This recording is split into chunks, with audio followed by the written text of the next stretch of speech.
Assalamualaikum warahmatullahi wabarakatuh. Perkenalkan kami kelompok 3 dari kelas 06 MSJP 030 Fakultas Ekonomi dan Bisnis Program Studi Manajemen Universitas Pamulang.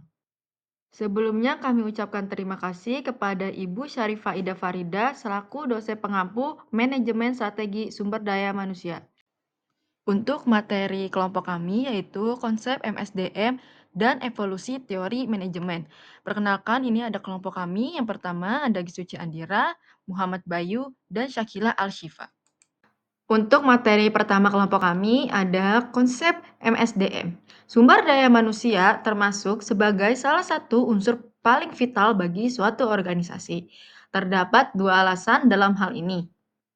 Pertama, mempengaruhi efisiensi dan efektivitas organisasi. Sumber daya manusia merancang dan memproduksi barang dan jasa, mengawasi kualitas, memasarkan produk, mengalokasikan sumber daya finansial, serta menentukan seluruh tujuan dan strategi organisasi. Kedua, sumber daya manusia merupakan pengeluaran utama organisasi dalam menjalankan bisnis. Manajemen sumber daya manusia berhubungan dengan sistem rancangan formal dalam suatu organisasi untuk menentukan efektivitas dan efisiensi agar terwujudnya sasaran dari suatu organisasi. Untuk materi di slide ini yaitu komponen MSDM. Manajemen sumber daya manusia terdiri dari beberapa komponen.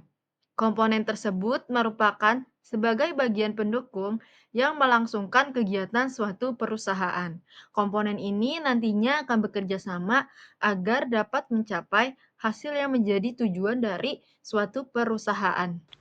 Komponen tenaga kerja manusia pada dasarnya dibedakan atas pengusaha, karyawan, dan pemimpin yang akan dijelaskan sebagai berikut. 1. Pengusaha. Pengusaha adalah setiap orang yang menginvestasikan modalnya untuk memperoleh pendapatan, dan besarnya pendapatan itu tidak menentu tergantung pada laba yang dicapai perusahaan tersebut. Tujuan utama dari seorang pengusaha adalah mendapatkan keuntungan dan menanggung risiko yang akan terjadi dalam kegiatan usahanya. Yang kedua ada karyawan. Karyawan adalah penjual jasa dan mendapat kompensasi yang besarnya telah ditetapkan sebelumnya dan telah disepakati. Karyawan wajib dan terikat untuk mengerjakan pekerjaan yang diberikan dan berhak memperoleh balas jasa sesuai dengan perjanjian. Posisi karyawan dalam suatu perusahaan dibedakan atas dua bagian, yaitu karyawan operasional dan karyawan manajerial, yaitu pimpinan. Yang ketiga ada pemimpin atau manajer. Pemimpin adalah seseorang yang mempergunakan wewenang dan kepemimpinannya untuk mengarahkan orang lain serta bertanggung jawab atas pekerjaan orang tersebut dalam mencapai suatu tujuan. Sedangkan kepemimpinan adalah gaya seorang pemimpin dalam mempengaruhi bawahannya agar mau bekerja sama dan bekerja secara efektif sesuai dengan apa yang diperintahkan. Selanjutnya, fungsi manajemen sumber daya manusia. Yang pertama ada perencanaan. Perencanaan adalah merencanakan tenaga kerja secara efektif serta efisien agar sesuai dengan kebutuhan perusahaan dalam membantu terwujudnya tujuan perusahaan. Yang kedua ada pengorganisasian. Pengorganisasian adalah kegiatan untuk mengorganisasi semua karyawan dengan menetapkan pembagian kerja, hubungan kerja, delegasi wewenang, integrasi, dan koordinasi dalam bagian organisasi. Yang ketiga ada pengarahan. Pengarahan adalah kegiatan mengarahkan semua karyawan agar mau bekerja sama dan bekerja efektif serta efisien dalam membantu tercapainya tujuan perusahaan, karyawan, dan masyarakat. Pengarahan dilakukan pemimpin dengan menugaskan bawahan agar mengerjakan semua tugasnya dengan baik. Yang terakhir ada pengendalian. Pengendalian adalah kegiatan mengendalikan semua karyawan agar menaati peraturan-peraturan perusahaan dan bekerja sesuai dengan rencana. Pengendalian karyawan meliputi kehadiran, kedisiplinan, perilaku, kerjasama, pelaksanaan pekerjaan, dan menjaga situasi lingkungan pekerjaan. Evolusi teori manajemen 1. Robert Owen. Robert Owen, seorang manajer pabrik pemintalan kapas di Nulanak, Skotlandia, menekankan tentang pentingnya unsur sumber daya manusia dalam produksi. Dia mengemukakan bahwa melalui perbaikan kondisi karyawanlah akan menaikkan produksi dan laba keuntungan. Dan investasi yang paling menguntungkan adalah pada karyawan. Karyawan disebutnya adalah vital machine atau pekerja utama.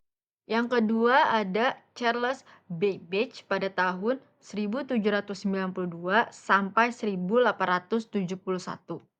Charles Babbage, seorang profesor matematika dari Inggris, dia adalah penganjur pertama prinsip pembagian kerja melalui spesialisasinya. Dia percaya bahwa prinsip-prinsip ilmiah pada proses kerja akan menaikkan produktivitas dan menurunkan biaya. Setiap tenaga kerja harus diberi pelatihan dan keterampilan tertentu yang sesuai. Contoh soal 1. Bagaimana evolusi teori manajemen mempengaruhi praktik manajemen sumber daya manusia di era modern? Evolusi teori manajemen telah secara signifikan mempengaruhi praktik manajemen sumber daya manusia di era modern dengan mengalihkan fokus dari struktur organisasi yang kaku ke pendekatan yang lebih holistik dan berbasis manusia. Teori klasik menekankan efisiensi dan sistematis dalam rekrutmen, sedangkan teori perilaku membawa perhatian pada motivasi dan pengembangan karyawan. Selanjutnya, pendekatan sistem dan kontingensi mendorong integrasi teknologi dan fleksibilitas dalam pengelolaan, sementara tren terkini seperti pendekatan agile mempromosikan kolaborasi dan inovasi. Akibatnya, manajemen sumber daya manusia kini lebih responsif terhadap kebutuhan organisasi dan lingkungan, memperkuat peran karyawan sebagai aset strategis. 2. Evolusi teori manajemen apa saja yang diterapkan di suatu perusahaan? Evolusi teori manajemen yang diterapkan di perusahaan mencakup beberapa pendekatan kunci. Pertama, teori klasik seperti manajemen ilmiah. Frederick Taylor menekankan efisiensi dan prosedur kerja yang sistematis. Kedua, teori perilaku yang dipelopori oleh para psikolog seperti Alton Mayo menyoroti pentingnya hubungan interpersonal dan motivasi karyawan. Ketiga, teori sistem yang melihat organisasi sebagai keseluruhan yang terintegrasi, mendorong perusahaan untuk mengadopsi pendekatan lintas fungsi. Di sini ada beberapa daftar pustaka untuk mendapatkan dan mencari materi kami. Kesimpulan, konsep manajemen sumber daya manusia telah mengalami evolusi yang signifikan dari masa ke masa.